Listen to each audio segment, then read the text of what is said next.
dit mon père pour ce pays. Mais là, c'est solo un pays qu'il faut qu'il y ait Congolais des pères et non pas diriger le pays. Les gens pensent que c'est une blague. Non, il faut être sérieux. Par rapport à Mousé, j'ai parlé de ça plus d'une fois. Joseph, son père, fut l'ami de Grand Zéro Kabila de Christopher. Lazaki papa et Joseph. Maintenant, après la mort de Christopher Kanamé, de Joseph Ndamovana, na maman na ye, ndako ya Laurent Désiré Kabila. Comment était-il tué d'abord Christopher Kanamé pour éclaircir un peu? Ndeko mit kobanga kana yo luate banga kaka nzambe na lita Pasteur Gili. Ah, lui ya kana mi soute Pasteur Gili. Ah, ndeko mit nanga lobi na yo ke muto ya bomaka ye kaka mutaba ndo saka na avantage ya koboma. Essaye à kufa gagne. Do ya yebi lobi dimanche. Wa yebi sio bomona. Ah, Pasteur Gili. Mit na la loin moto. Oh, Pasteur Gili. Na la loin. La loin. Loin ya ngeli loin ya kosakana te. Ba yebi singa bi me Pasteur Gili mikolo azobanga. Te. Na bengi Youssouf ne Joseph na soye. Youssouf nini absote moni papa c'est akufi to yokanaka ka moni soki na bi. Na kotu de l'obon, na kotu a changé avec 2 millions na 5 millions. Na kotu 5 millions de dollars au fond na kotu na bi. Problème ça na ngote. Soki na sa déclaration que Joseph c'est mon frère, ma politicien ne va pas capable de diviser l'histoire. Moi je lui dis mais sur cette déclaration, tout le monde saura qu'il était corrompu. Yo peut ça ga avant na gagner. Seigneur, que ta grâce, seule ta grâce. Nous voulons instaurer un état de droit. Et dans un état de droit, il y a une justice indépendante. Ce n'est pas à l'individu Félix Tshisekedi de commencer à faire justice. Le temps est le meilleur allié de la vérité. Mesdames et messieurs, bienvenue sur Eba TV. Merci de nous avoir choisis pour vous informer que vous allez bêler la République démocratique du Congo, mais aussi dans le reste du monde. Chaque jour, Bobo Sanate ko s'abonner massivement le 31 décembre. On a 200 000 abonnés. Ça sera le plus grand plaisir au Yoboropé san équipe Eba TV. Merci na ba remarque ba suggestion na bino. Mesdames et messieurs, toyebi que République démocratique du Congo na parcours ya existence na na ba histoire au peuple congolais et sengeli quand même azala na maîtrise nango parce que ceux qui toyebi histoire en mboka na bisote to ko sala et le côté bozala qui est belé ya ko luka vraiment ko saisir Eba TV par rapport ya ba fait oyo ezali ko leka na mboka o to ebité dans un pays où pendant 18 ans nous étions gérés, mais le président de la République azali ko camoufler ma belé par rapport à la famille naie toyebite qui est Joseph Kabila, il vient d'où, sa famille et tout. Makambo belé mort ya Mouzé Laurent Désiré Kabila, président de la République qui nous a géré. Accueilli, famille naie toyebite comment ils ont constitué nana bomaye, pourquoi est-ce que si le lotoye bagaba vérité te ezala makambo belé et les kanambo kanabiso esengeli quand même to mekana koye bayango et Eba TV to lukaki koye ba vérité par rapport à qui a tué Mouzé Laurent Désiré Kabila, qui a tué Floribert Chebeya, famille Mouzé a composé ndengenini, est-ce que Joseph Kabila azali mwana ya Mouzé Laurent Désiré Kabila? Toutes ces questions, les lots, tu as vraiment chance. Il y a Mutu Oyo a comme Sabiso quand même version de Fenaye comme étant membre de la famille. Il y a Mouzé Laurent Désiré Kabila, c'est pas donc quelqu'un de moindre. Mazali, fils aîné. Il y a Laurent Désiré Kabila, Etienne Kabila, Olelo a Salibiso. Plaisir et à répondre à la question. Il y a Eba TV, Nakozalanga et Morote, Boebi qui Nazalaka déjà Lipasa, mais Lipasa n'a pas la province Moussouté, n'a pas province Moussouté, Nengezalaka Boye, Pasteur Gili. Yepazawana pour co-animer émission au grand bonheur na bino nyonso bozali kolanda biso. Ndeko Etienne Kabila, bonjour et bienvenue sur Eba TV. Bonjour mon frère. Tous a vraiment nécessairement makasi ya koyamba olelo. Vraiment. Pasteur Gili, bonjour. Non, bonjour Ndeko Mitera na moni Ndeko Nanga Etienne pour mes collègues comme poème des pères et des mères. Oh. Oui, donc des namoni na ebike des pères et des mères aussi netinga. Bien solo. Donc vérité Robima Kakao. Très bien. Donc bonjour, bonsoir na bande nyonso ba Olanda biso malgré la situation toujours les Kanango na kana biso mais nous sommes obligés il y a toujours un front pour na ko informer bino pour yango tende mtembozo biso et Mozalo Baka les bons Dieu va regretter de nous avoir créés depuis la guerre sera longue et populaire. Pour te déranger toujours. En tout cas ça. Tata Kadiombo est parti, mais Kadiombo est belé bazali. Non, tout ça. Barouti Kalakaka et lutte na yego la poursuivi. Kulu tunanga de Souza ayemba kinzemba muse, abayi bokati nzete mais misise tikali. Très bien. Misise yango ezo continuer nango kaka. Donc lelo même ata soki babi balongo la vie Kadiombo. Et ça problème te, mais est-ce que balongo l'élite? Très bien. Et puis ça libiso bien, na moment où toyeba maintenant batoyo bazo lukasko bazo Congo na maboko. Est-ce que ça va dépérer de mer ou bien bazaka ba congolais tout court? Très bien. Donc c'est ça. Donc liwa ya papa Kadiombo et talisi biso lobby ya muto ya zokanisake akosimba Congo na maboko. Très bien. Et ça tombe aussi bien le lot ba dépérer de mer va prendre maintenant conscience. Ba msu bandomo na le roi black mais va prendre maintenant conscience que ben filtrer ba côté biso na katamboka ou ba s'encaparer maintenant dans héritage na biso. Honneur à cet homme Kadiombo, vraiment les lots République, vous allez très fiers parce que vous allez parmi Batoyo, Makila na été coloré couleur rouge et à drapeau na biso République démocratique du Congo. Na que place vous allez vraiment te rendre hommage parce que vous allez une fierté pour na bateau nyonso vous allez kobundela pour na mboka. Alors ndeko Etienne Kabila vous allez nesengo vraiment ya koyambayo mais balobaka muta se présentaka malamu que ce que présenter yo aux allez nani. D'abord, merci. C'est un trop pour tout le monde passer qu'il est dans le plateau. C'est un plaisir à trop. On a saisi l'opportunité de présenter ma condoléance à la famille Kadiombo. Yandeko Kadiombo. Mes condoléances vraiment les plus émues à sa famille. Bon, on est de cœur, la lutte continue. Très bien. Yeah. Moi, je suis le premier de tous les combattants. Le premier de tous les combattants. De tous les combattants. Les pères de la résistance congolaise, Nabanda, depuis 2001, on a vu de Kinshasa. J'ai contacté tous les journaux à la ville de Kinshasa comme lettre ouverte Nangaï, Bazobanga. Les potentiels, les phares, la tempête tropique, Bango, tout le monde a Banga. Titre comme hiver 2002, après la mort de mon père. La tempête tropique. Il y a papa Alexis Moutanda. La Koutana Raymond Baou, la directeur de la publication à l'époque. Il m'a dit non, et l'autre lettre, oh, Babokanga Biso. Que nous avons une organisation de défense des droits de l'homme. Bango so ba invité biso neto ba to publier ce lettre. Lettre zalaka ya nini? Les lettres ouvertes. Lettre ouverte au peuple congolais. J'ai revendiqué quoi? La vérité sur l'assassinat de mon père, Laurent Désiré Kabila. Vous comprenez? Ndé la ba revendiqué le quoi? Après, laquelle a mon père Frédéric Chebea a expliqué hier, lui ça va, tout bien. C'est ça là, moi je crois 2001 septembre, octobre si je ne m'abuse. Ça a pris du temps avant d'accorder sa conférence de presse. Vous comprenez? 4, 5, 6 mois. Après, l'air va faire une investigation. Va se rendre compte que la revendication est valable. Tout ce que je disais était vrai. Frédéric Chebea m'a dit, est-ce que vous pouvez tenir une conférence de presse? Il a dit oui. Il a organisé une conférence de presse le 15 janvier de l'an 2000. Donc, un jour avant la veille de l'assassinat de mon père, le 16 janvier, dans sa conférence de presse, la voix de sang pour le droit de l'homme, où j'avais déclaré que Joseph n'était pas le fils de mon père. Où j'avais dit que Joseph a participé dans la mort de mon père. Vous comprenez? Mais exigeant qu'il a vexé sur l'assassinat de mon père. Après, bon, comme les 16, ils ont joué chômé. Parce que c'est la version officielle, que Laurent Kabila est mort ou le 18. Oui. Où il est parti aux soins appropriés au Zimbabwe. Moi, dans ma conférence de presse, il est mort dans son bureau de travail le 16. Mais juste après les 15 journalistes, vraiment sur la banque publiée. Seulement la tempête de tropique n'a publié. Pour ces 16, ce n'était pas chômé. Le 17, c'était mort à partir de Lumumba. C'était chômé.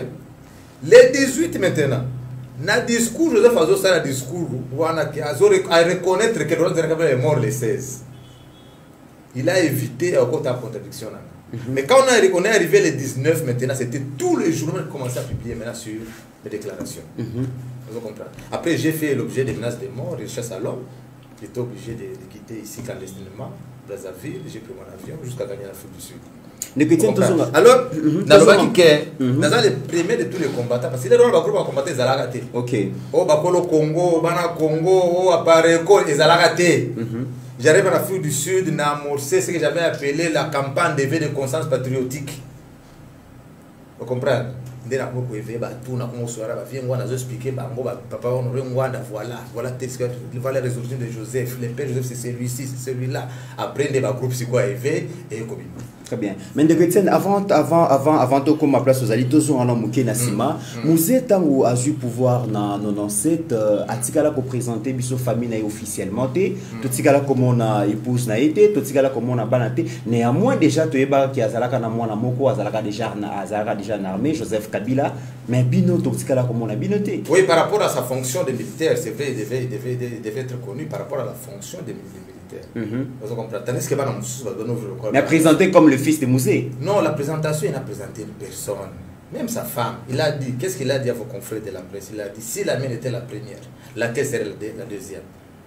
Hein? Il avait sa façon à lui de vivre. Et il n'avait pas une seule femme, il avait 3 femmes. Il avait 3 femmes, ce n'est pas un secret pour personne, il avait 3 femmes. Vous comprenez? Les enfants, ils avaient belé. Jeanne, Gertrude, Aimé, John, Ibrahim. Tout le monde menait sa petite vie à sa manière. Vous n'avez pas oublié que lorsque mon père est venu, il a parlé de quoi? Fin du règne des intouchables, fin à trafic d'influence. Donc il ne fallait pas tomber dans le trafic d'influence pour ne pas dire son nom. Joseph savait comment Joseph, c'est parce qu'il était dans l'armée. Vous comprenez?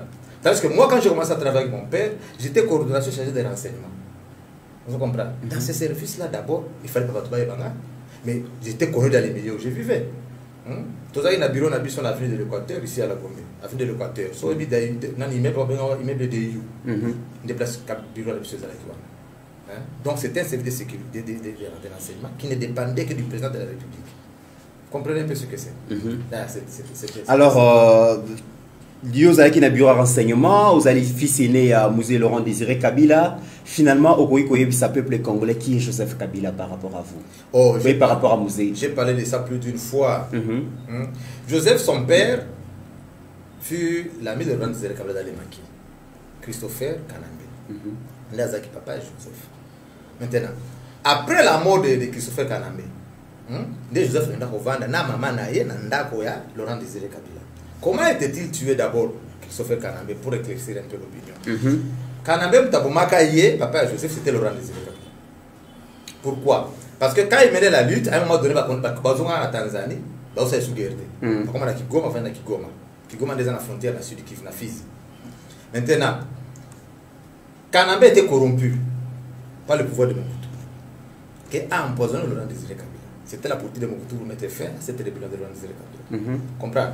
Laurent aussi avait compris que non, comprendre que le renseignement se rendre compte que Kanambe est déjà corrompu pour empoisonner. Il y a un voyage à Dar es Salaam, a dit non, nous avons des sponsors. Tous les sponsors, c'est qu'il faut tous les Congo, tout de la guerre. Moi, les militaires, tout le monde, la morale, la Kivu, la Sud Kivu, l'air va comme une justice militaire. Ne ba kanga ba Christopher Kanambe na ba masa na yetu justice militaire ba mata manusu. Vous comprenez? Maintenant, les Kanambe a koufi. Quand le Kabila a na Kigoma, il va na Tunduma. C'est ce moment-là, Zoaka d'abord, moi c'est maman à Joseph Katerel, Marceline. Vous avez maman Sifaté? T'es maman Sifaté. Monsieur Toyebi qui a maman Sifa. Je vais éclairer.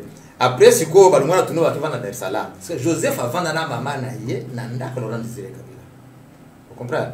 Na maman na ye kuna. Sifa Manya n'est pas la mère de Joseph. Sifa Manya dans les maquis était la femme de Michel Okoma. Michel Okoma c'était aussi l'ami de Laurent Désiré Kabila. Alors, les gens la guerre, à un moment donné, on va tout diminuer, on va passer sous l'unité. Alors, ça la attaque Moba 1 si je ne m'abuse. Il a envoyé Christopher Michel Okoma, qui c'est Ildefonse Massengo, ses amis. Voilà. Alors, à Tinda on a mission de sensibilisation pour recruter Batunano Katanga pour renforcer le mouvement de la Bakanga Bango. Baboma et Ildefonse Massengo, qui étaient les meilleurs amis, son ami intime de mon père. Mais, Michel Okoma, Babombaye, il a trouvé les militaires de sa tribu. Il n'était plus réparti dans les maquis. Alors, Laurent pensait que il y avait Babomakaye. Vous comprenez? Après la guerre de Moba 1, Moba 2, le vieux a pris aussi Sifamania. Ok. Vous comprenez? Alors, Joseph, on dit qu'il est né en 1971. Hein? Oui. 71, Sifamania Zaki, moi, si à Michel Okoma. Michel Okoma Bakangi, avant 1984, avant la guerre de Moba 1. Vous comprenez? Si Joseph faisait moi, Sifamania, c'est la vie, moi, Sifamania, il faisait la moi, Michel Okoma. Vous comprenez? Alors, si faisant la banane à Michel Okoma, Après 87, parce que deuxième guerre, il y a Moba 2, c'est en 87, Ndesi Kosi Famanya Akenda, Kabila va dans la Tanzanie. Donc Joseph n'a aucun goût de sang congolais dans ses veines. Pasteur Gili, Nazongi et Painayo, Koyoka, le fils aîné à Mouzé Laurent Désiré Kabila, Étienne Kabila. Ceux qui n'ont eu phrase né à Soukalobi, Joseph Kabila, l'homme qui nous a géré. Joseph Hippolyte Kanambe, c'est ça son vrai nom. Voilà, donc Joseph Hippolyte Kanambe, Nengue Tobinga alias Joseph Kabila, a géré Bisso pendant 18 ans. Il y a aussi une émission dans l'autre fois, a bombé la Bisso secret naïe, a bombé la Bisso famille naïe, a bombé la Bisso contenu même et entourage naïe. Mais aujourd'hui, nous avons quand même le privilège de pour mon nanana. Fils aîné à Mouzé Laurent Désiré Kabila, Makambazali Koloba, Pasteur Gili, Tamuzali Koyo Kayo Olobini. Non, de committéran, merci. Merci aussi à mon frère. Na bandio solane de quoi en Afrique du Sud, tam biso tokonu ya zongi, même ata na liwa ya mama, abenga ingai ti ba makamion sezo salama, ngana ito salaki a contact. Na salaki pe na contact na frère na yemoko fazala na yo na Dar es Salaam, abandé pe ko binga to banda ko solola. Il y a pas longtemps, Ibrahim a vendu un petit frère Navan. Il y a Mazembe, ou il y a comment Mazembe, na bosalité. Ah voilà. Donc Batouana. Ndemi tunasko parfois tam sous lelo, il faut de peut-être expliquer Batou. Mais li kambu, il y a loi Chani de committéran. Tam na yebisaka Batou que non soutenons Fachi c'est notre sang, c'est notre frère. Mais yangoana. Et ngelo baké to batela ndeko na biso de père et de mère. Donc le long de Noël Alandika Kanzela o bisoto kendeki.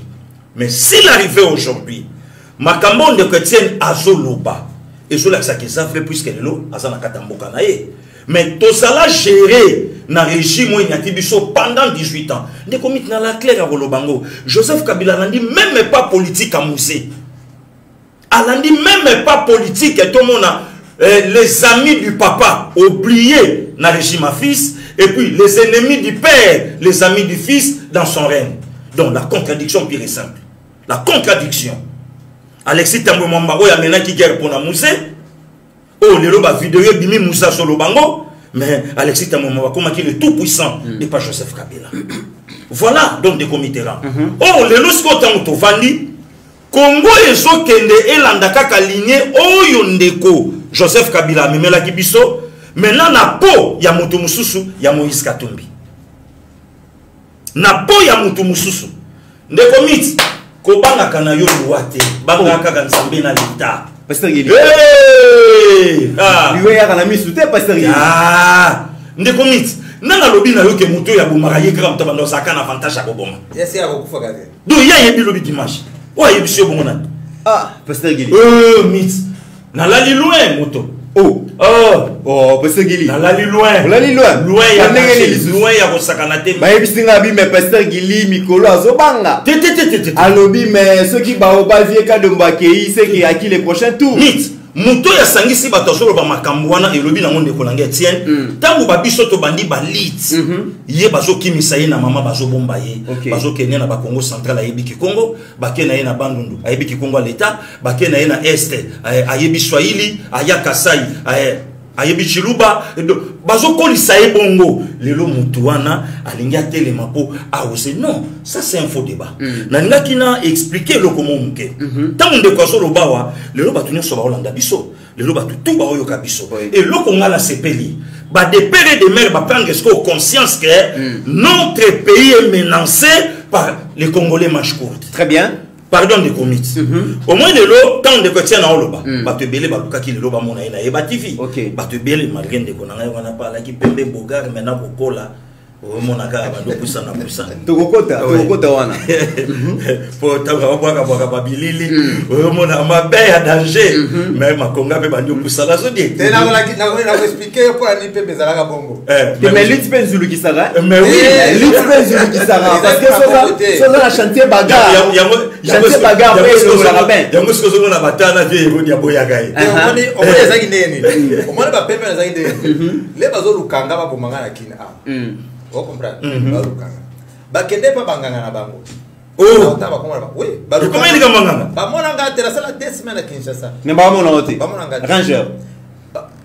J'étais couvert par le sang de Jésus. bango bakene pas bangana bango batenga na miroir balobi si abiba déjà Nazao, Ozao. Nazaki wa na rofu for scope libibo kuna likolo na vena kuna likolo siko ezali na mwasi film ko bazwaka ye nina dada sedi zaiko bazwaka ye bato fana baraba to bien en tout cas pour bima awa il faut se déguiser ndea ba produit moko ba basi kaka ifana tia choko na komi pembe makasi na tia teinture na mutu na mandefu ndena bima choko ezala rapport bima et permettre le rapport bima voilà ndeza ikira comme na Afrique du Sud teinture wana etikali kaka OK vous comprendre ezaki tena les restes monde on résoudre na tia pour na bima mais ezala pour na ben la bente na photo musuku tunalaba teinture na braza comme braza balobi za musicien extra musique mais na kota pe na avion pe na kiti na Afrique du Sud paf na comme na Afrique du Sud na kuna fina longoli teinture na mutu na kati mais te wana etikala kaka comme on a qui vidéo to saki na Francis Kalombo na kitenge na zaki na vidéo le salaka dia quoi vidéo les zaki cela veut dire que au moni les dans cette conférence de presse na Sun City parce qu'après ici j'ai réitéré la même position au dialogue intercommunal de Sun City les cette conférence de presse na Sun City ba Francis Kalombo bazaki na Johannesburg aiba kité bazaki na ambiance à Johannesburg mais kozonga était ça conférence de presse de Johannesburg pour que na Sun City et la province deux provinces on les a Gauteng il faut qu'on a province musu pour comment Sun City retard ngana cette conférence de presse wana les conférences de presse, c'est alors que Joseph a jugé bon que affaire terga. Qui tenga landanga la chambre d'hôtel, qui tenga zaki wana était aussi en exil. À la la chambre d'hôtel, tout le d'abord pas Moïse, tout le n'est pas Moïse. Est-ce que on peut accorder une interview, c'est pas un problème. À la chambre d'hôtel parce que Nazaraki, tout ça est interview. Interview si le malamo a vu dictaphone, a été dans le dictaphone a été sur téléphone a bien vu mon Nathalie Kaka, écoutez un peu ça. Vous venez avec mon gars, ne faites pas passer ça, je vais parler au chef de l'État. Qui t'es arrivé, nous avons dit qu'il un plan. C'est quoi? L'air il fait la conférence Moussou de PSD à Lobinanga qui est non, voilà. De l'endemain, Bengo, président de Francis Kalombo. Moi, je ne connais pas Francis Kalombo. Oh, Francis Kalombo, Wenge musique, quelque chose comme ça, je ne le connais pas. Ah bien, président à côté de Lobi. Ndé Moïse a qui t'es arrivé, non? Kende au louer caméra nania et c'est d'ici Africa c'est la plus grande chaîne de télévision d'Afrique du Sud ndé baya na caméra wana na caméraman ya SBC na sala interview na kitenge là si sur ça interview na kitenge ndé tu vas ce qu'on a fait si tu comme ça ndé face à ce ça maintenant et tiens tu sais le chef de l'État tingana comme on a yo 2 millions de dollars c'est rien pour le chef de l'État hein ni kaka otika makambo déclaration na c'est ton frère ou na c'est Francis mais c'est mon frère, mais moi je cherche la vérité sociale de notre père. Pourquoi il me cherche moi? Pourquoi il cherche ma tête? À lobby solo après il revient à ce téléphone en tout cas président zone de Matérisayo. Mais c'est pas ça ngaye. Après c'est un téléphone, on a bien Youssouf ne Joseph na soyé. Youssouf nini absolument moi n'est pas passé à Koufi, Toyo Kanakaka, moi ni soki na bi. Na de l'homme, a changé à 2 millions à 5 millions. Na 5 millions de dollars, au fond, on a bien. Premier ça en côté. Sauf que dans sa déclaration que Joseph c'est mon frère, ma politicien n'a pas divisé du sol. Moi je lui dis mais soit cette déclaration, tout le monde saura qu'il était corrompu. Yo peut ça gagner, na gagné. De yo dimozo ala. Wana so yo na ina phone. Ngana ina phone. Ngana expliquer ça yo peut ça mbongo, ngana wana na ngana kanye. Parce que Joseph a compris que Moutos a fait ce camp. Paf, Balamoko, allez. Francis Kalombo, ça va, promettre comme ça, le corps tout ça. Ah, même si malgré ce que Joseph a téléphone, la zone de matin que ça comme ça, le corps caméra ça noana, tout se poser par question amicalement. Tout le monde a un bon côté, mais tout sur la gamme amicalement. Pour nous, 10 vidéos, on a Isaac ba canaliser ma cassette, vidéo, n'a qu'un angle pas chef n'a qui sait qu'ils aillent. Mais tout ça là, tu vas en Francis Kalombo qui t'inquiète, tu commences à poser la question. Ma question là, mais il a expliqué que voilà, c'est lui qui a tué mon père. Alors, Ezaki Kakanga, on a besoin n'a dit mal pour ça la vidéo parce que Ezaki preuve. Parce que Batindelenga Francis négocier en même temps, Basali campagne d'abolisation contre ma personne à Kinshasa. Ok. Bayero, Diana Bajouzo, ce n'est pas la fille de l'enfant de Laura. Mais Bango Kande Batindelenga Francis négocier. Très bien. Alors, dans une question, on a tout biolobi qui est au président Laurent Désiré Zalaki non avis aux Zalaki comme agent et renseignement va négo travailler quand même la présidence. Joseph Kabila pays politique quand même debobe ngakaye il peut déjà Zalaki bon na kati ya scène. Alors relation entre Yona et Zalaki est-ce que boye banaki bo baneko solo là n'attend avant qu'il nous akufa. Non bana d'abord de mon pays sont nombreux. Vous comprenez? Mon papa a fait beaucoup d'enfants avec des mères différentes. C'est pourquoi c'est moi l'aîné. Non, je suis l'enfant de roi comme tous les autres enfants. Je n'ai jamais contesté personne. Seul le bagage José, c'est parce qu'il a occupé la plus haute fonction dans le pays d'Abisso. Vous comprenez? Si le père de José, parce qu'il a tué mon père. Si le père de José, parce qu'il n'a pas mérité de diriger, il a dirigé notre pays par défi. Vous comprenez? Nos relations avec José, c'était incomplexé. Oui, puis si vous avez une famille, un enfant adoptif, dans la famille, ils ont réclamé la droit. Vous comprenez? Donc il y a un respect belé. Et puis lui utilisait sa ruse. Ruse ça va tout aussi. Aussi on a Joseph a gagné. En public comme ça. Comment on a fait? Aussi on a Kagame a gagné. C'est ça les caractéristiques à tous. Azolo alobaka mingi te azana comment on a colère na yete mais ce sont des sanctions. Joseph tue aussi facilement comme tue un insecte. Vous comprenez? Relation vous avez d'abord une 2 ou 3 fois comme ça par hasard beaucoup tani dans ma manifestation beaucoup tani en famille mais ce sont les gens qui sont avec respect c'est tout. Avant la pasteur Gili alors il y a biso ou dit qu'on répétait on a plus de 2 3 4 fois il y a mutaboma papa nabino on peut cette version de fait na yo ya assassinat ya musée parce que yo zala qui pe na 4 vous qui agent renseignement na oyebi coup d'état au musika. Il y a eu beaucoup de tentatives d'assassinat. Il y en avait beaucoup. D'abord, bien. Ils allaient à Massasu. Massasu, Joseph Fulengankoui, Nazaïd Ngom. Obakanga Bango, Bakibano, Akatanga. Balibera Bango, Zaïd Ngom, Vimba, Bakimara, Bazamba, Balibera Bango. Et puis, Massasu est venu rester à la Congo, nous allons vivre dans la Colonne, on est déjà parti. Ok. Bah, comment on prépare le coup d'état Moussoussou? Massasu na Joseph. Nous sommes pas tentative coup d'état Moussoussou, parce que Joseph lui avait compris que bateau on préparer des Massasu hier vous a présenté la République. A eu une formation à Kipsango, son père adoptif. Musée. Non, voilà, Massasu prépare coup d'état contre eux. Vous comprenez? Et l'autre problème sont mis balés. J'ai tous les détails. Vous comprenez? Là, nous avons choisi une information, il faut appeler ça un service, mon souci à renseignement. Vous comprenez pas, c'est pas sa vérification. Et tout s'avérait vrai, parce que Joseph avait tous les détails. Ils avaient une exphase de Béré Nakati. Alors, c'est ce que Joseph a planifié, on a appelé ça Alamba, la cour militaire. Alamba, il y a un procès dans Puerto. Pourquoi on a le procès dans Kinshasa, dans Lubumbashi, pour que ça le procès dans Puerto? Pourquoi? Parce que Kagame, Joseph avait un problème sérieux sur le Massasu, et pas Kagame. Joseph avait rassuré à Kagame que vous allez RCD les lois. RCD pour récupérer Massasu vivant. C'est pourquoi que tiens on a ligne de front dans Puerto. Guerre est dans Puerto. Vous avez Basa jugement dans Puerto. Baboumi Bango. RCD attaqué à 5 h du matin. Joseph était là en Puerto. Baboumi Massasu avec tous les ex-phases, une vingtaine de personnes.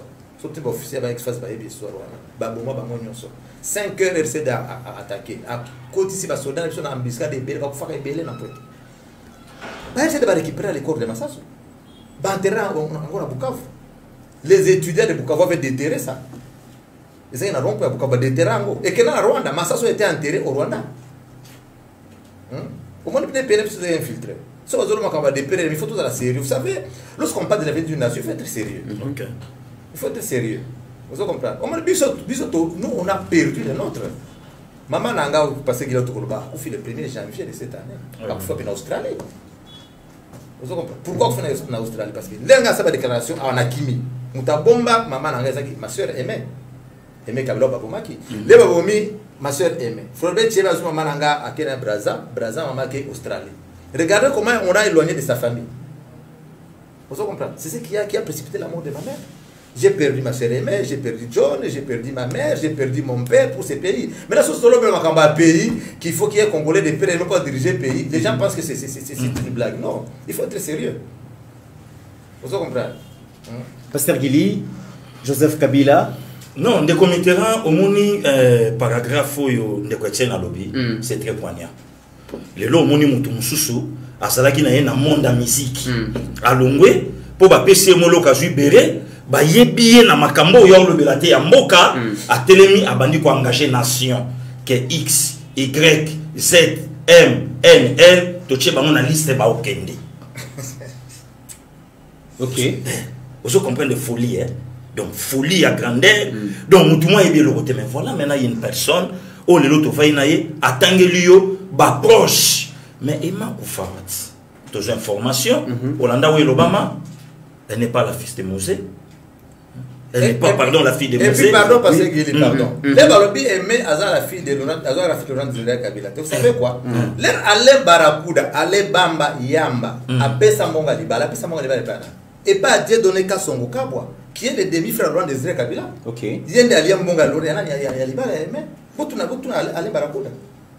Après, les racoufs, ce n'est pas la fille de Laurent Désiré Kabila. Très bien, c'est ça. Oloba qui n'a éclairci pour un point sur la qui a tué Laurent Désiré Kabila. Il y a un coup d'été au Taramosika. Après la mort de Massassou, l'Occident a compris que non, maintenant il faut te préparer Joseph Yemo. Il y a maintenant un homme potentiel. Oui, il y a tout ça va tenter de les aussi battre. Il ne faut pas oublier aussi que Clinton avait même dit que il faut aussi ça m'a Congo avant la fin de son mandat. Mandat est fait cela le 20 janvier 2001. Nous avons fait les 16. Vous avez fait les 16. Vous comprenez? Cela veut dire qu'il faut planifier qui coup d'état. On a eu qui aussi capable pour les 16. Laurent s'est préparé à aller au sommet de la francophonie et ça il a Cameroun. Oui, à Cameroun. À ça Lubumbashi. Joseph Hollande à Lubumbashi. Alors non papa, qu'on a sommet on a été bako bumayo, oui Clinton a le baka boy, il y a kana Lubumbashi na Kinshasa de te protéger. Alors que Joseph savait qu'il y avait déjà un commando qui était préparé pour assassiner Laurent Kabila les 16. Laurent Kabila a tel paramètres sur c'est vrai. Là qu'il était. Là qu'il a parlé de mal. Avant il a parlé de mal. Le 13 ou le 14, si je ne m'abuse, Joseph Fakena à la prison, prison à Makala, a fait libérer Sifa Mahania à la prison. Bakangara Sifa. Sifa avait empoisonné Laurent Désiré Kabila. Vous voyez bien voter. Non, il y a Sifa a empoisonné Laurent Désiré Kabila. Mais je vous dis, frère, mais les médias Perobela Kango, empoisonné Laurent Désiré Kabila. Sautali bien, là, n'a pas archivé un tenso, à un moment donné, mon père disait, et s'ils continuent à corrompre les femmes, on les expulse. Alors, on a dit corruption parce que l'attentat qui d'abord qu'on a de corrompre Mama Tchalamwana avait refusé. Et ça nous était corrompre pour l'empoisonner. Vous comprenez? Les baquets peuvent s'attirer si famille animée composée. Empoisonner dans les Kabila. Avec soigner la médecine traditionnelle. Et après, à Kenda, la Suisse, même les médias avaient en parlé, que l'on avait parti pour les soins médicaux, exactement. À l'ingénieur, la brune invitée. À si famille. Les faits sont vérifiés. Joseph Kabila libéré. Pardon, auquel qui est dans la prison, Luka Kaka, qui est un Dido, directeur de la prison, en plus de l'État, il y a une libérée si femme. Joseph a libéré, a tindé dans Lubumbashi. Pour aller à Zaïba qui est le nom de la faire les 16. Comme ça, si Fabien a témoigné que il y a une maman à Joseph. On préfère son Zalaki. Voilà. Alors, les commandos qui étaient préparés, qui auraient même passé la nuit à l'ambassade des États-Unis. La nuit du 15 au 16. Au 16. Vous comprenez? Ils ont 4 personnes. Ils ont tout mon côté. C'était des commandos engagés par l'Occident qui auraient passé nuit à l'ambassade des États-Unis. Les 16 baquets dans l'intercontinental. L'air Émile Mota, le conseiller économique de Laurent Désiré Kabila, qui ont invité spécial du chef de l'État. Vous comprenez? Parce que Edi, Joseph, confrère Laurent Kabila, qu'il faut recevoir tout le monde position de terrorisme, c'est ça la fin de la guerre. Les vieux réfugiés. Mais ils ont beaucoup insisté. Si ça va, je vais quand même les recevoir. Comme la date était fixée au 16, les Joseph dit qu'il est sûr qu'il va mourir le 16. Vous comprenez? Joseph dit qu'il a donné des instructions que beaucoup fouillent. Ce sont les invités spéciaux du chef de l'État. Et dit qu'après, c'est du cas du chef de l'État. Qui va les fouiller? Personne. Vous comprenez? Laurent Désiré Kabila, Babini, Émile Motazoun, qui est traverser Brazzaville. Après l'assassinat, il dit à Bengi Suko Rachidi va voir le chef de l'État à Oumélitron, on va visiter Naïkona. Rachidi Akoutagi nous était déjà dans un bel station à Koufi. Rachidi Moutaboma nous était. Mon frère, un garçon de la rue, un petit peu dire que Rachidi a tiré le chef de l'État au Congo. Est-ce que je suis appelé sur un mot fait sur il y a un mythe qui s'écrit tout autour du chef de l'État. Rachidi n'avait aucun intérêt de tuer sur Laurent Désiré Kabila. Pourquoi Edi a tué Rachidi? C'était un bouc émissaire, il fallait effacer les traces pour dire voilà, c'est Rachidi qui est très sérieux. Pour que il fallait pas kangaye, s'en dire. Vous comprenez? Aboumi, après Babimi, Bakei. Vous comprenez? Au niveau de l'instruction juridictionnelle, ah ouais, c'était un scandale. Nous avons parti à l'Afrique du Sud. La coudoir du fauteuil, on a représenté la coudoir du fauteuil. Et ça qui n'a deux tirs croisés. Vous comprenez? Deux tirs croisés, cela veut dire qu'il y a eu plus d'une personne qui ont tiré. En plus, la balle qui était restée logée dans le cou prouve que les tireurs avaient tiré à une certaine distance de plus ou moins 2 mètres. Contrairement au Baloua qu'il a tiré sur le chef de l'État à bout portant. Oui. Donc la balle aurait traversé le cou. L'aventurier de Mokia, pardon, parce que je ne sais pas de Mokia parce que j'étais avec lui hier. Mota. Oui. Hein? Émile Mota. Hein? Ayana Badouille. Il y a armes automatiques de fabrication belge. Il semblerait que les dernières balles les transportaient le chef de l'État et finit le coup, sinon on a canapé. On comprend. Badouille, il y a armes automatiques de fabrication belge. Alors que Rachidi avait son arme de fabrication nord-coréenne, 8 mm de fabrication nord-coréenne. Donc, ce sont là qui s'appellent que nous Rachidi, c'est pourquoi il dit qu'après, il a mesuré au pouvoir. Les Raboumi Rachidi, tous les militaires de la guerre présidentielle,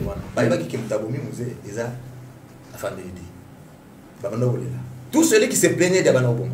Aboma, plus de 10 soldats, on a parlé de Mab, il dit qu'après. Basoda bakima bakenda kutu na riginier pa colonel la misi hein bakima basoda ebele bakima ki vous comprenez et des Capel lui pensait que c'est lui qui sera président de la République alors que l'Occident avait miroité le pouvoir. L'Occident préparait Joseph dans sa ruse la nuit du 15 au 16 comme commandant des forces terrestres a désarmé tous les militaires de la garnison de Kinshasa. Ali Balinga ça va ça tout le mouvement lobby il faut désarmer Bango. Et tout le monde avec lui non c'est vrai il faut il faut que désarmer Bango à désarmer Bango et il prend son avion il va à Lubumbashi il cherche un alibi pour s'innocenter pour les bateaux au Maroc et c'est ce qu'il a fait dans sa ruse à Salakabongo maintenant aider Capel P à Kangi Beach à Kangi P aéroport lui est colonel comment on peut ça va hors niveau alors que le général Bazalaki il passait ce qui sera président de la République a bloqué Joseph Ayaté. Après la mort de l'homme, les généraux Chirunze, c'était les chefs d'état-major interarmés. Tout ça, l'armée Angola, Zimbabwe, Namibie, Basala, état-major, l'état-major interarmé. Ils étaient dirigés par le général Chirunze, un général zimbabwéen. Ndé Benga Joseph. A dit que les Baobas déjà tombés, tu peux rentrer. Vous comprenez? Les Zimbabwe étaient dans les coups. L'Angola aussi était dans les coups. Et pourtant, Bazalaki va allié à Laurent Désiré Kabila. Oh, les intérêts. En politique, il n'y a jamais d'amis éternels. Vous comprenez? D'ailleurs, il y avait. Babano préparé. Puisque Laurent, mon père, devait quitter le Lubumbashi pour qu'il y ait un Cameroun, passant par. Avec escale en Angola. Bangé va battre l'avion là. Bangé le banon à quoi et ça qui crash. Vous comprenez? Si qu'on l'herbe, Joseph a eu un avion du Colo, moi qui t'ai athée.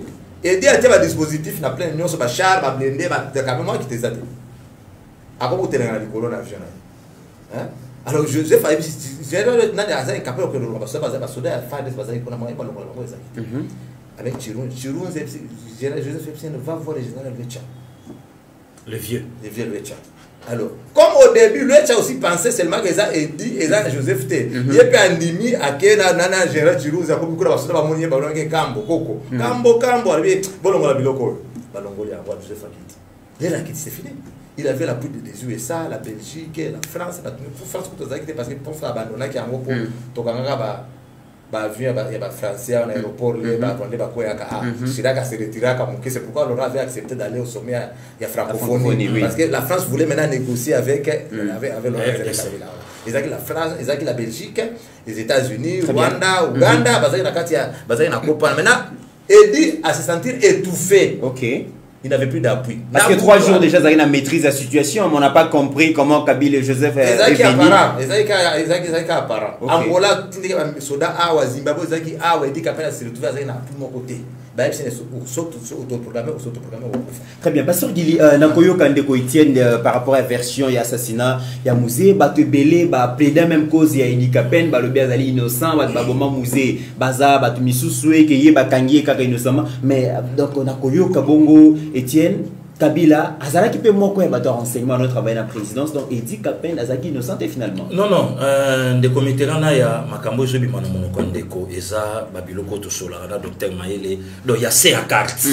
oyo bato bayebi mais courage na pouvoir ya koloba yango ezate mais abeti likambo ya 20 ans passé on dirait il ekanaki lobby na za paragraphe moko na point de presse moko ya 2006 à l'époque avec Koduka Kasongo azolanda biso ba posa mokonza mboka na biso ya kala ou en somme nous na procès ya liwa ya Laurent Désiré Kabila qui était ton père. Difficile à répondre nango mondele ye moko même asala commentaire abi voici le président congolais, difficile à répondre dans la question qu'on lui a posée. Donc ngolo baké tilelo véracité ya makambo ebele bande konde batu baza censé ya koloba na bisongo ya momoni lelo ndeko Mitterrand na komisi ndeko nange Etienne Kabila ndenge alobi ke to sala blagité na loi Tchani, to sala blagité na loi Ntingi Pululo, to sala blagité na loi Pasteur Gili, to sala blagité na des pères et des mères et là qu'ici déjà ba effet na yango lelo ndeko mit tant to betel solo muse batu ba mona ngo blague mais ngana yo to vanda na plateau awa na yebisaka bandeko to sala erreur te ya ko perdre Fachi. Pourquoi to ko regretter Fachi 150 fois que muse pour lelo déjà ti lelo ba congolais ba de la rana alors ce qui est arrivé que ba des pères et des mères ba prendre conscience te ya ko perdre Fachi c'est que mboka oyo ti jésus a kotsonga et que na oubliette donc pardon ndeko et qu'il a oublié de rejoindre sous mon touté. Les lots tant bateau téléma par force. Est-ce que na bolingo na pouvoir bazwa kangona makasi que ceux qui na 2023 mutu na biso ayete okomona banani bakomona po yenani po biso banani c'est que ngelo bake azaya bisote. Na ngaki na répondre bandeko par rapport ya ba makambo yo ekweli biso ramboka. À l'époque Muyambo azala ki na mwa matata na Moïse Katumbi. Sa maison était saccagée, les collègues étaient makambwana, mais maison naïe, ba saccager kayango, ngai moko deringmen ya makila, dering masembe na martyr, moto to linga comme chef de l'État, abimisa GP. Nawa na martyr, tout la mousse na lobinga na stade, ba biscotte bazana ba Suisse bazolandanga, ba ilongo Saddam, ba yebi machuana, awa abimisa GP. Les lobes na bozala d'accord ndenge ndeko moka sali vidéo ya kopekisa ba vitakide tout na ensemble les longa pe passer Gili na jupe courage ya koyebisa imanie mon côté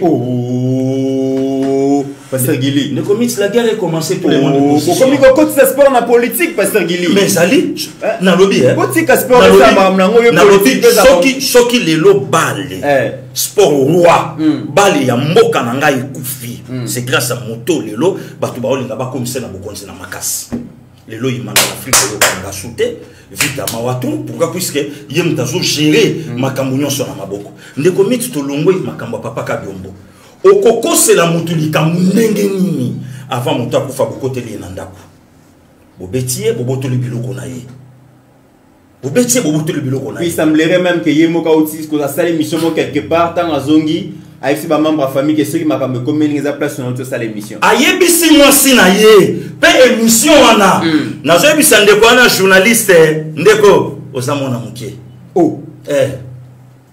moi makasa ma minene bongo ba makila ya batu na maboko na yo okosuka puisque kokanisa note puisque pas mon même ata preuve émission na lelo na chaîne na ye ils ont retiré au monde bablo muso ya mon pato betaka au monde pas déjà tali a retiré ngo a retiré donc soko koti au monde ngote et ça té émission wana au monde ngote on a effacer trace a effacer trace tout ça mon beaucoup tout lobby a présenté même na ba condoléances na famille donc il se croit tellement Jakindala il se croit tellement ganga film mais est-ce que Jakindala yebi un certain chaleur na mboko yo les lotans l'oubliette Jakindala a dit un certain chaleur. Nekomit, nana zo continuer ko yebisa bato. Lise o pa lise na yoka inde konanga Didi du Pumbandenge atangi yango na zo ka batu nyonso ezala sango mokonzi Israël. Ezala Christian Bosembe. Ezala Pasteur Gili. Ezala soki mutuni na mope na simana batangi mutu moko te. Oyo parfois le temps mususu ke non et non, politique a obangisa na yango te. Ça c'est le Congo. Toujours parler pour la Chitunga, parce que tala bateau tous les lobes à revendiquer même droit. Il y a Congo tala bango. Très bien. Donc tout autour na ye, ba perdre bateau. le lorsque on a vraie cause ya mort à papa Kabiombo, donc témoin gênant. Il y a pour expliquer la vérité, il y a mutu oyo ye ayebi. Pe azoro bango avec certitude et confirmation que bobo voilà ici quand on a loba que Fachi c'est un homme d'état. Oyo le lorsque tali minoko ya bato oyo fingi mokonza mboka. Mutu moka sana makala te po fingaki. Mais attention, parce qu'on aime sa chef de l'État, mon consambo kakangakate. Mais service nous serons ça tout autour na ye. Justice fait ça mustala. Ouais, donc on peut pas s'enzelater. Na un mutu moko bwabando telemapo a menacé république na mandat ya mutu. Neko Mitterrand ya. Alors tout droit au but. Oh, pasteur Guili. Ah, ça la kandali kamuni. En tout cas, na jole la vie. Vous avez méchant pasteur. Na ça na méchant. Encore de konanga souhaité na zo pianga ba arme, au pianga matière. Oui, parce que makambo ya des pères et des mères. Moi ba komisi yango za ko makambo ya chani. Et ben dans les lotés, autant de Mobutu biso tozalaka. Pour être candidat faire être congolais des pères et des mères. Balongo na ngoka. Voilà. Dans San City. Dès balongo les locaux balobi kaka no il faut être congolais, il faut être congolais d'origine. Cela veut dire que mère na yo. Maman à cause de la paix congolaise, papa à cause de la congolais. Tu as une non mon frère, je peux te compléter. Tout sur rwandaise. Vous comprenez? Kaka na San City amo bakenda ko sala ba makambo kuna ndeko Mitterrand. Oui. Ba yeko ko tsalua mo boye na kati ya constitution na biso, mutakoza président de la République même à âge à 30 ans. Basala non, 30, ba machaka 30. Basala ka illusion na Youssouf. OK. Joseph. Ouais. Basala ka illusion. Comme pas na biso batu ya biso bata SP kokota ndenge salama que pour être président de la République ça na 30 ans. Voilà, le lopé toko zapeta. Et nous on a CPD. Ba de père et de mère ba réagir. Et ça là oyo basala mboka. Liwa ya papa Kabiombo et la kisi siko biso que ba de père et de mère ba bandai ko rêver. Donc et ça vrai cop. Donc ba bomi papa Kabiombo pour permettre que ba tona ba se camoufler mais et ça li siko bien ba de père et de mère ba la muki ba dit oyo bobomi ya biso puisque bino boso ya sko pobo kanga biso mboka ya suka sko ngana ngana loba makelele bimi awa Fachi atanga te makelele bimi awa vandera pizza makelele bimi awa diplôme ceux qui tricher ceux qui coincé mais les loups coincé et l'obama mais les loups siko tozana gouverneur au biso moko toyebike même ata diplôme d'état pétant rien. Mais ce que batusko balingi ba contre la biso ngoye na makasi ke tala na joye bisa Jackie ndala bimisa mi pepe 1 million Jackie tambula loba mais na boye bisa yo okosala congolais et loko te. Très bien pasteur Guili. Et loko te. Très bien pasteur Guili. Alors tala ba Jackie. Pasteur Guili. La monnaie Kanda et comment déborder. Alors, Moussa Koufi, Kabila Youssouf a su pouvoir, mais il y a un règne, tout le monde a 2-3 personnes, Yemoko Joseph Kabila, Jeannette Kabila, Zoé, Bangonde va régner au nom de la famille Yamouze. Pourquoi vous avez ce rapport nous allons qui n'a pas bango yo kakate mais bino ba reste à Bana Mouze na Joseph Kabila, Zoé et puis Jeannette. Na besoin de la question na paraphraser ma passer que l'autre kolobana pour na congolais de père et de mère. OK. Ce que tu ma collègue na yo, tu na sans rival. Tu na Afrique du Sud, tu na pasteur Salomon. Oui. Na bano bango depuis 2014 2015. 2015 dans le but Joseph a parti déjà au passé. Faisons attention à Joseph. J'ai parlé de Mouyambo, j'ai parlé de Moïse, j'ai parlé de Jean Bamanissa, j'ai parlé de Vital Kamere. La Kamere na kati. Oh mon frère. Na Kamere. Kamere comme Congolais. Puis après ça c'est comme Congolais. Pasteur Guili.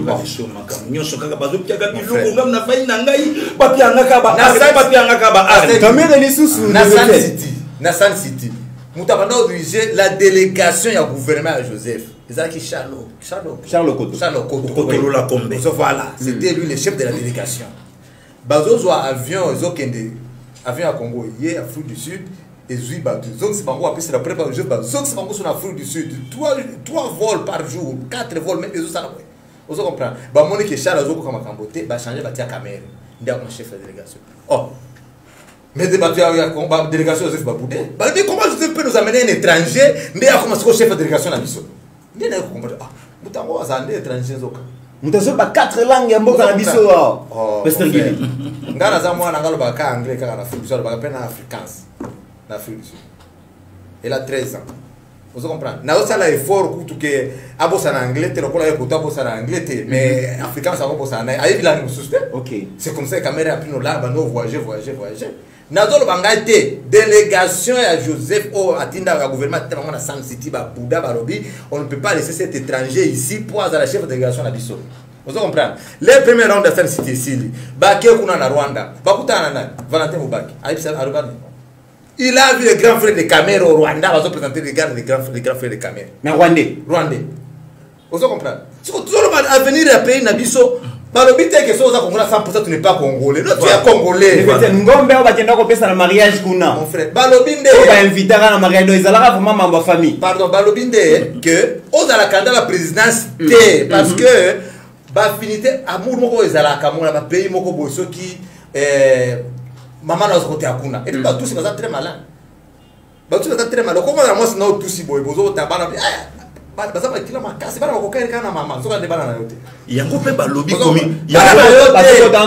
même son propre frère yango pe balobi communicateur moko aza na simakuna balobi ya lobaka na biso kaka papa na Idi Kasai nzoka abotama na maman une rwandaise il semblerait qu'abotama na cesse sauf que on dit Joseph tout autour de Joseph hein saute en libango bien mi baza ba congolais tout celui que Joseph a fait confiance il a pas battu. Mais mettez sur le solo et banani ba Kaimbi ozo comprendre ba Delphin Kaimbi le général ba tout nyonso wana mutu ebisa ba kosote ke mutamanyema sobo ke na ADN omoni kazane congolais te yo pondolo ba suli kama Ibrahim alobaki ya ADN mama na rwandaise na yo je ça pesa mutu confiance pamba te so ka pesa banani ba caméra confiance banani ba Delphin Kaimbi ba Delphin Kaimbi ba Tambwe Mwamba ba oyo nani Matata Mponyo. Mon frère, il faut vérifier l'origine de tout. Balingi makambola te babe ko kabula biso na Congo. Parce que Gili Batamanyema apparemment ba makamboze belé na kati. Ngana botama na Tanzanie. Na bomba pwana. So bolobi la conscience na biso ke mutabota malibanda ko sa candidat à la présidence et c'est na ko occuper poste mon société. Voilà. Je suis congolais de père et de mère mais je suis né en Tanzanie. J'ai une fille, ma fille de 13 ans, elle est née en Afrique du Sud, elle est congolaise de père et de mère. Sauf qu'à 18 ans, elle a le droit pour la nationalité sud-africaine de Congolais. Mais c'est une congolaise. Une question. Alors, relation ni bozala qui n'a Zoé na Chanel. D'ailleurs, je explique, vous avez une relation privilégiée. D'abord, les babano bango pe baza bana muzete. Les bazo régner à 18 ans na bango. Moi, j'ai fait 19 ans d'exil. J'ai fait 19 ans dans les bandes. So, le yotu na banda wana ba na bango za bakingo kwanza. Nde ba yebi ba komo na bango ba Joseph Kabila Kabange ba na tuna ba kingo ko mwanza ba notable Katange wana bango nde ba pesa identité Katange ba yebi ba sika ba uta ozo comprendre bango nde fa justifier ngana ba kamwana tike po kingo mwanza ko mena union sacrée de tout ka koroba non kingo a fait le Kasai boye bien côté ayebi makambe belé pona la côté na union sacrée pona zo appuyer fa tu quand c'est presque aza pour na impartition à Congo non hein azo luka ayebi ke so na mekia ko ba ko les massacres de Kasai au Katanga. Couverture nango si ba moni ki non nani union sacrée purgatoire. Ozo comprendre. Alors blanchisserie. Non, il faut juste dans la bango. Ozo comprendre. Imagine toi passer Guili. Là tozo gunda, tozo yebi bango ba na pouvoir. Si ko to comme na pouvoir, bango ba ko na pouvoir. Rotation na pouvoir. Mais comment ça? Il y a des places nazo le prochain président Fachi. OK. Révolution a parlé à la caté. Si mon père avait quelque part les choses, c'est à cause de cette révolution de pardon. Ok. Azon Obuti, ça zongi, ça va activer pour mener la. Baleta Mangasa Georges, administrateur principal de l'ANR, Asana Mobutu. Vous comprenez? Bango tout va dans la carte à coup d'État.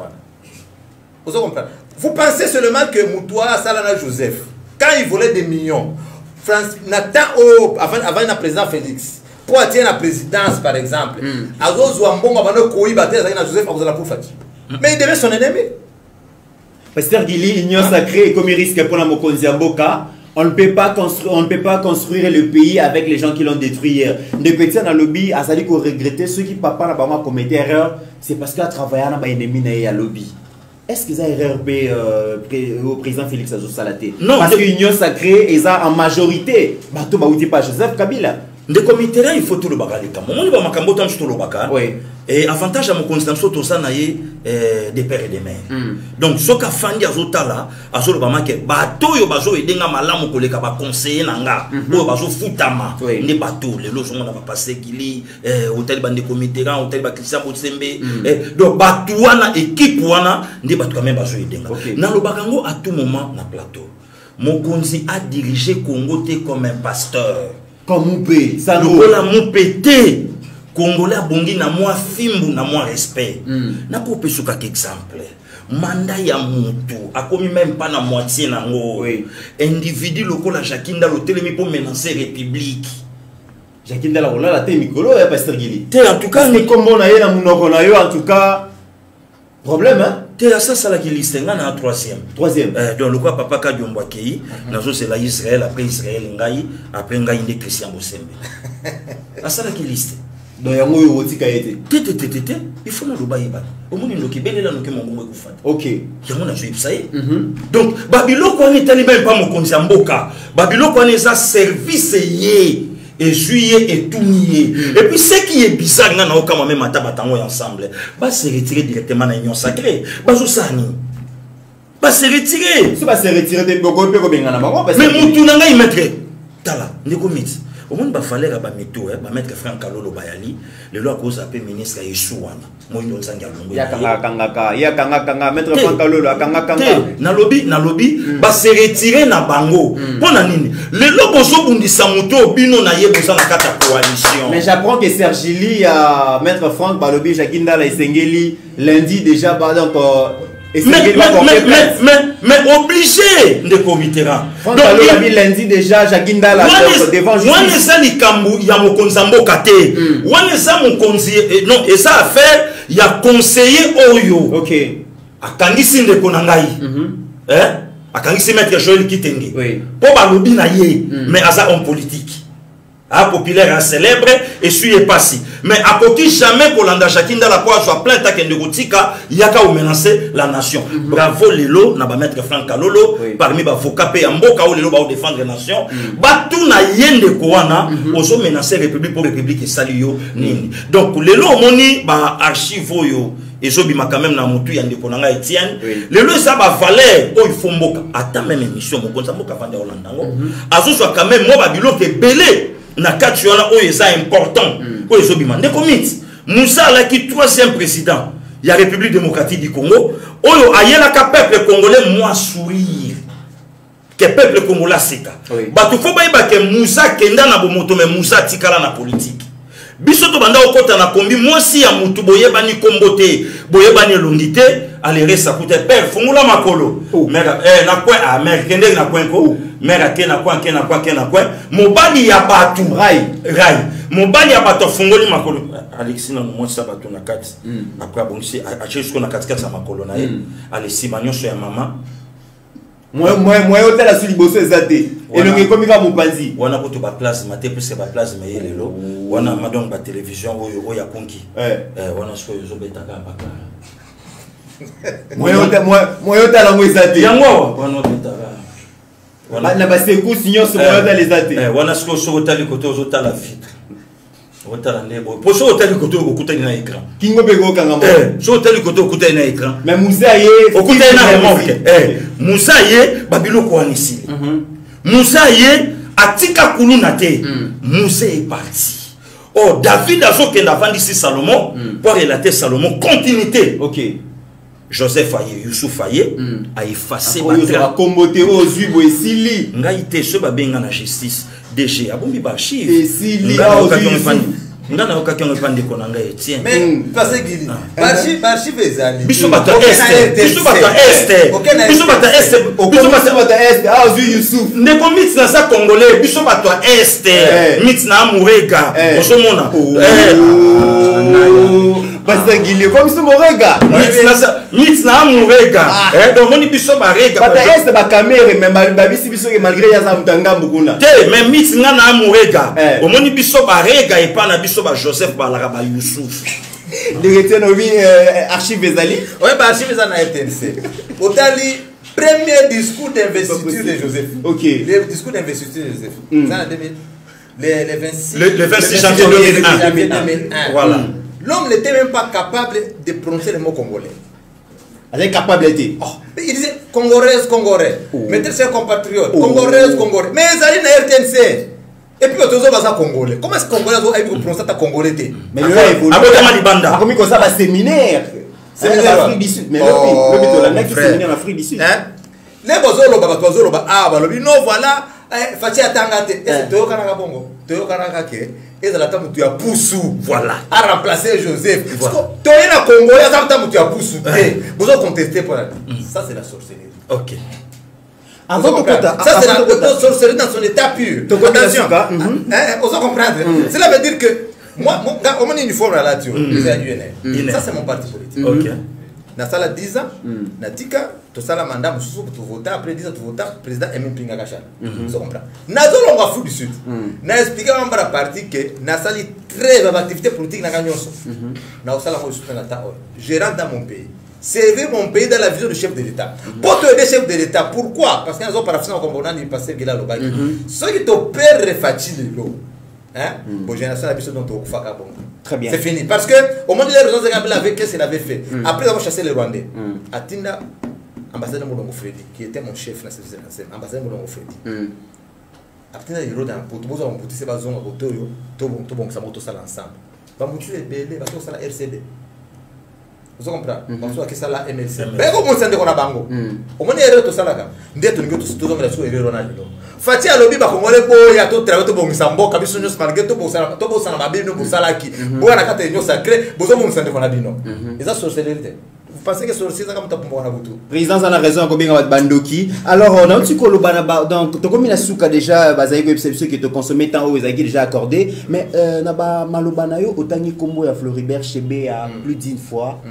Floribert Chebe a Koufa n'a raison ni. Oh, Floribert Chebe a été pour moi et pour ma famille aussi. Hein. Parce que là, on a fait des presses. Ah ouais, Baba Boumangaï, Baron a fait des fesses de l'homme et Billy, Sangana qui pouvait me Sangana d'abord.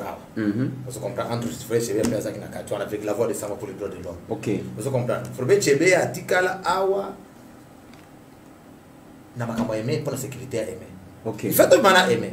Mon ben a tant et c'était qu'on on était dans un mobile yo Tikala Awa aimer à Tikala parce qu'il avait ses 4 enfants aimer à Tikala Awa.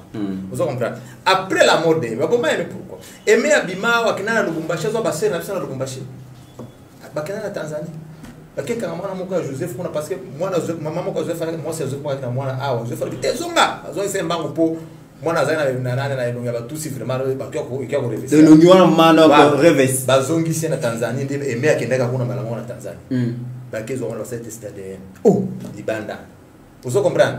Les Libanais Aimé azonga na ba document wana ya stade. Aya nango apesa Floribert Chebe. Que Joseph Azamona et Laurent Désiré. ADN ils ont prouvé. ADN ils ont prouvé. En dehors de ça, il y avait aussi des dossiers il y a ba massacre ba fidèle à Bundu dia Congo. OK. La Congo central. Voilà. Alors ba dossier on a Floribert Chebe nango ba no préparer que nango na coupe na international. OK. Vous comprenez? Les bagomi Aimé Floribert dia kanga ba photo on a Aimé ba kanga za na salle de bain ba bomaka. Vous comprenez? Alors Joseph a organisé où il fallait aussi tuer Floribert Chebe. C'est moins gênant. Maman, moi c'est Floribert Chebe à zone 8. Vous comprenez? Mais avant porter plainte. C'est pourquoi on a le bagi que n'a aucune caméra n'a parlé de la nation, dans mausolée. Je dois vérifier si le corps de mon père se trouve dans son mausolée. Oh, oui. Corps et ça ça peut ne pas être là, il faut la vérifier. Comment ça? Joseph il faut vérifier. Il faut vérifier parce que tous ont préparé, j'ai déjà un collectif d'avocats, de volontaires d'ailleurs. Oui. Vous comprenez? C'est un membre de ma famille, bazar d'accord, bakoya.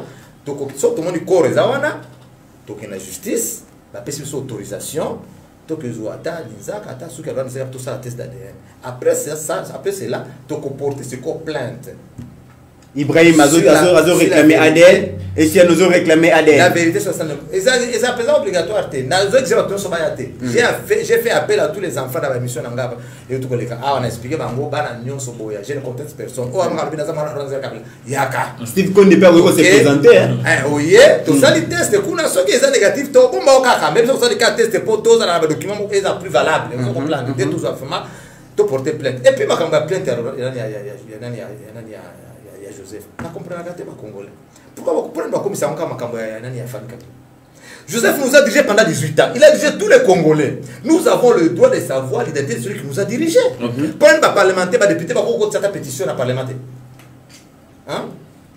Joseph fait moi une question à l'objet des chambres de la caravane passe.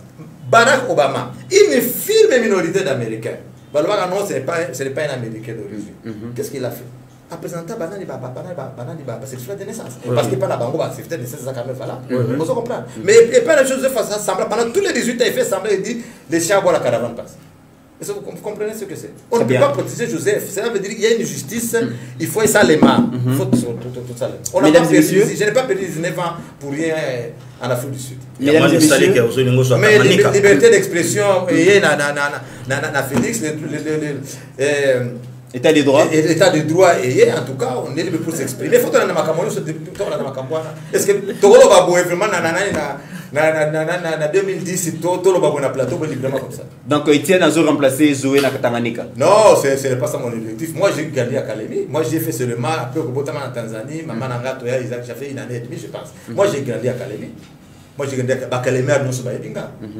Tout Baebinga à Kalemi, na Kola à Kalemi, j'ai joué au foot à Kalemi, j'étais à l'école, l'école primaire Mandelo. Sauf qu'il y a Kalemi, l'école primaire Mandelo, j'étais premier de la classe.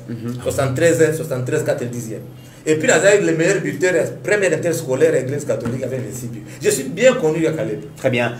Mesdames et messieurs, vous avez compris qu'il y a tellement de révélations. Ceux qui te le bito continuent Koloba et Kobimebele, Toïpsakibino Kendeko, Etienne Kabila. C'est la première fois à répondre à l'invitation à Eba TV, mais la dernière fois, pour comprendre que Aza tellement la makambo mingi ya Koloba auto aussi di salelote lutte na écoute to quotité mais to zongi la yango lokola déjà andimi ko le Eba TV pour la première fois miko le koya to zongi la série ya ba émission na poto yeba vraiment katine parce que azali bongo parmi ba oyo ba koki ko permettre biso to yeba ba vérité cachée au les gars surtout na famille ya Laurent Désiré Kabila après Ibrahim Kabila boyoki bongo Etienne Kabila to continuer bongo émission pour na ko éclairer bongo bazan d'ombre ya famille ya Laurent Désiré Kabila pasteur Gili to komi na suka émission na pesio maloba au clôturer et puis to zongela ndeko Etienne de clôturer. Merci ndeko Mitterrand, merci na bandeko nyoso balandi biso, merci aussi na ndeko nanga Etienne Kabila.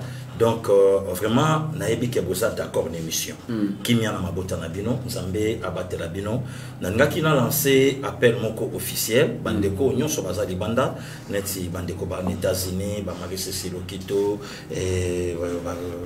bazakuna na États-Unis aujourd'hui ba Charles Tonkole aujourd'hui ba Jean Dominique donc bango nyonso soki moyen possibilité zali ya ko passer par biso poto koma et pas mama tozali ba ope baza na France ba kulutu Jean-Louis bozakuna na bandeko nyonso ba chuda bazakuna bandeko nyonso pe baza na Belgique biso tozali e ba TV yango yo o ezala inda kuna ye donc soki probabilité ya koleka awa ezala na nzela misolo na bino bondimake e kokoma na condition oyo bino bokotindela ngo donc tozozela l'état ayeba mokolo ya opesa biso makoki ya kolela kulutu pe ya okundaye vraiment délégation ya Eba TV pour mon puisque ya vraiment zalaki moko kati na biso depuis place to alaka tinesika o tokomi abande mako za na biso à tout moment non seulement présence nanga et pas naye mais même yépe a na Eba TV donc zalaki vraiment ndako vraiment tozo continuer toujours mais bitumbezo koba kimia na mabota.